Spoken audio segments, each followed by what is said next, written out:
অন্ধকার এক প্রেক্ষাপটে জ্বলজ্বল করছে আমাদের জাতীয় সংসদ।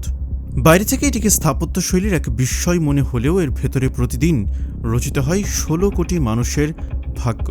আমরা টিভির পর্দায় যাদের দেখি তাদের বেতন, গাড়ি, বাড়ি আর প্রোটোকলের আড়ালে লুকিয়ে আছে এক বিশাল সাংবিধানিক জটিলতা। ক্ষমতার এই পিরামিডে কে কার উপরে, কার হাতে আছে রিমোট কন্ট্রোল, আর কেই বা কেবল দাবার গুটি। আজ আমরা ব্যবচ্ছেদ করব বাংলাদেশের জাতীয় সংসদের সেই উচ্চপদস্থ পদগুলোকে যাদের সুযোগ সুবিধা আর ক্ষমতা সাধারণ মানুষের কল্পনারও বাইরে।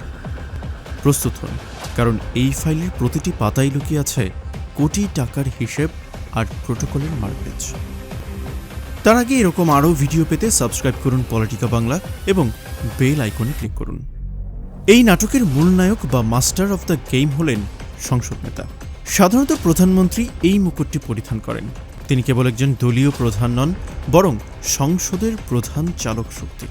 ওয়ারেন্ট অফ প্রেসিডেন্ট বা রাষ্ট্রীয় ক্ষমতাক্রম অনুযায়ী তিনি শিখরে অবস্থান করেন, আর একটি ইশারাতেই বদলে যেতে পারে দেশের আইন।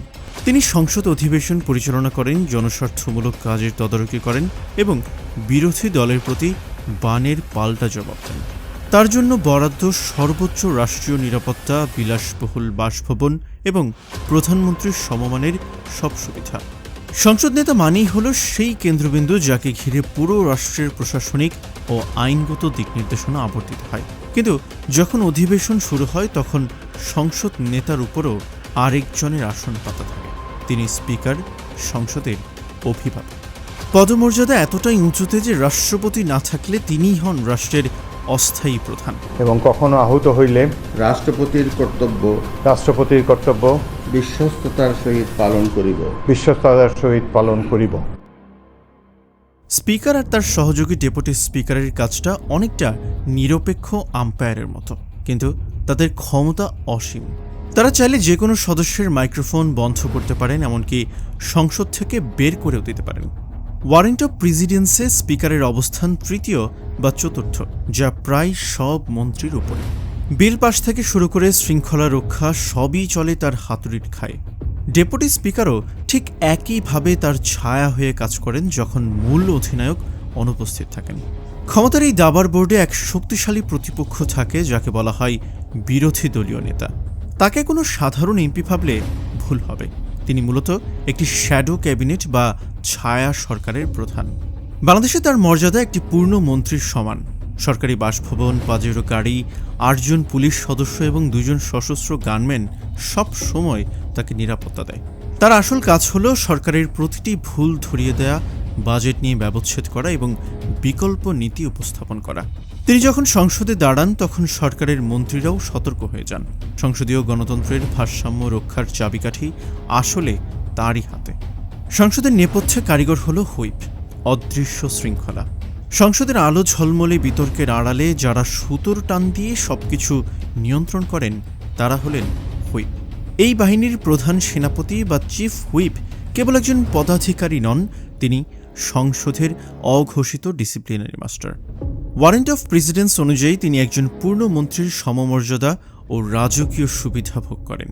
তার প্রধান কাজ হল বিরোধী দলীয় সদস্যদের লোহার শৃঙ্খলে বেঁধে রাখা।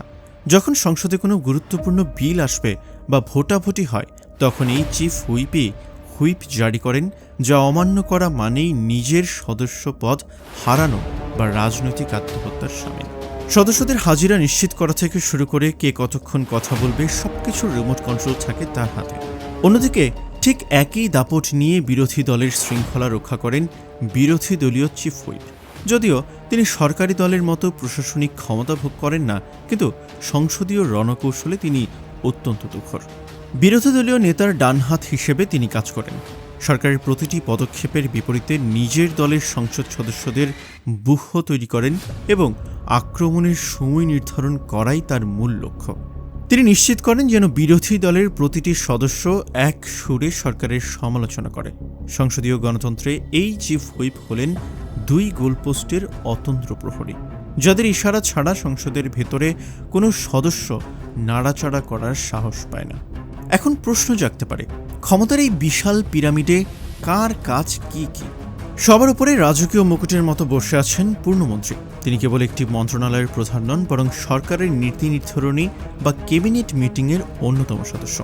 তার একটি স্বাক্ষর বদলে দিতে পারে দেশের ভবিষ্যৎ। কিন্তু এই পর্বত সম কাজের চাপ কমাতে তার ঠিক নিচেই ঢাল হিসেবে থাকেন প্রতিমন্ত্রী। প্রতিমন্ত্রীর কাজ হলো মন্ত্রীর নির্দেশনায় নির্দিষ্ট প্রকল্পের বাস্তবায়ন নিশ্চিত করা। তবে অনেক সময় তিনি ছোট কোনো দপ্তরের স্বাধীন দায়িত্ব পালন করেন। আর এই কাঠামোর একদম নিচের স্তরে আছেন উপমন্ত্রী, যারা মূলত প্রশাসনিক ও সংসদীয় কাজে মন্ত্রী বা প্রতিমন্ত্রীকে ব্যাকআপ দেন। যদিও তারা ক্যাবিনেট সভায় বসার অনুমতি পান না, কিন্তু মাঠ পর্যায়ে প্রকল্প তদারকিতে তারাই আসল সেনাপতি। তবে এই পদের পেছনে লুকিয়ে আছে সুযোগ সুবিধার এক রাজকীয় উপাখ্যান। একজন মন্ত্রীর 1,05,000 টাকার মূল বেতন থেকে শুরু করে প্রতিমন্ত্রী ও উপমন্ত্রীদের বেতন ভাতার অঙ্কটি যেন এক বিশেষ রাজকীয় প্যাকেজ। তাদের জন্য বরাদ্দ আছে বিনা ভাড়ায় সুসজ্জিত বাসভবন, যা কেবল সাজসজ্জার জন্যই প্রতি বছর সরকার থেকে 5 লাখ টাকা পর্যন্ত খরচ করে।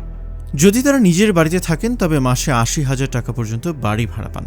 সবচেয়ে রহস্যময় এবং বিস্ময়কর তথ্য হল চিকিৎসা সুবিধা। এখানে কোনো লিমিট নেই। দেশ কিংবা দেশের বাইরে চিকিৎসার ভাউচার জমা দিলেই সরকারি কোষাগার থেকে সেটি পরিশোধ করা হয়। এমনকি নিজ এলাকায় ধর্মীয় দাতব্য কাজের জন্য তারা যে কয়েক লাখ টাকা বরাদ্দ পান, তার কোনো সরকারি অডিট বা নিরীক্ষা হয় না। এটি যেন জবাবদিহিতার ঊর্ধ্বে এক অনন্য রাজনৈতিক ছাড়পত্র। অন্যদিকে এই পিরামিডের একদম ভিত্তিমূলে যারা ক্ষমতার সরাসরি প্রয়োগকারী, তারা হলেন সাধারণ সংসদ সদস্য বা এমপি। 55,000 টাকা মাসিক বেতন শুনে সাধারণ মনে হলেও আসল খেলাটা অন্য জায়গায়। তারা পান কয়েক কোটি টাকার শুল্কমুক্ত গাড়ি আমদানির একচেটিয়া সুযোগ। এছাড়া রাষ্ট্রের বিশাল অঙ্কের টাকা তারা অনায়াসেই এড়িয়ে যান। এছাড়া এলাকায় অবকাঠামো উন্নয়নে প্রতি বছর গড়ে 5 কোটি টাকা বরাদ্দ সরাসরি তাদের হাতেই দিয়ে যায়। স্থানীয় পর্যায়ের কাজের বিনিময়ে খাদ্য, সামাজিক নিরাপত্তা, বেষ্টনী সহ প্রায় 40 ধরনের প্রকল্পের একচ্ছত্র নিয়ন্ত্রণ থাকে তাদের মুঠোয়। লন্ড্রি ভাতা থেকে শুরু করে ক্রোকারেজ কেনার টাকা সবই আসে সরকারি তহবিল থেকে। একজন এমপি মানেই তার নির্বাচনী এলাকায় একাধিপত্যের এক দীর্ঘ চেইন এবং রাষ্ট্রীয় সুবিধার এক অভেদ্য দুর্গ। ক্ষমতার এই রাজকীয় বলয়, কোটি টাকার সুযোগ সুবিধা এবং পাহাড় সমান প্রোটোকল সবই আমাদের করের টাকায় পরিচালিত হয়। সংসদ নেতা থেকে শুরু করে একজন সাধারণ হুইপ, প্রত্যেকেই একটি বড় সিস্টেমের অংশ। কিন্তু প্রশ্ন থেকে যায়, এই বিপুল সুবিধার বিনিময়ে সাধারণ জনগণ কি তাদের কাঙ্ক্ষিত সেবাটুকু পাচ্ছে? সংসদীয় এই নাটকের শেষে পর্দা যখন নামবে, তখন ইতিহাসের খাতায় কেবল প্রোটোকলের উচ্চতায় নয়, বরং জনগণের জন্য নেওয়া সঠিক সিদ্ধান্তগুলোই টিকে থাকবে।